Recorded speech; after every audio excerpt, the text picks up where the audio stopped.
Bismillahirrahmanirrahim. Assalamualaikum warahmatullahi wabarakatuh dan salam sejahtera.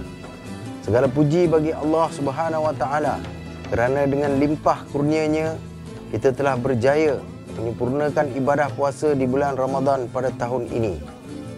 Satu Syawal yang kita akan raikan merupakan detik kemenangan bagi seluruh umat Islam.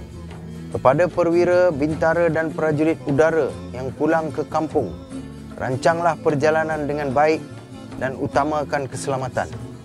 Raikan Syawal dengan penuh kesyukuran, saling bermaafan dan mempereratkan silaturahim bersama keluarga, saudara mara dan sahabat andai.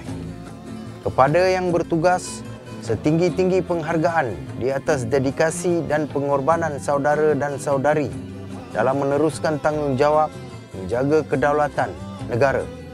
Semoga saudara dan saudari akan dirahmati dan diberikan ganjaran berlipat ganda oleh Allah Subhanahu wa taala. Selamat Hari Raya Aidilfitri, maaf zahir dan batin. Kuasa udara, perisai kedaulatan negara sentiasa di angkasa raya. Allahu akbar, Allahu akbar, Allahu akbar, walillahil hamd.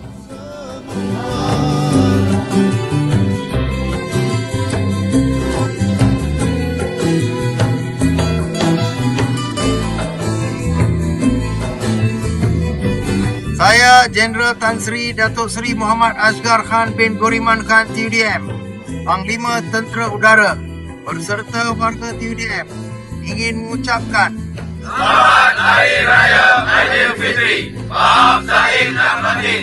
Kuasa udara, perisai kedaulatan negara sentiasa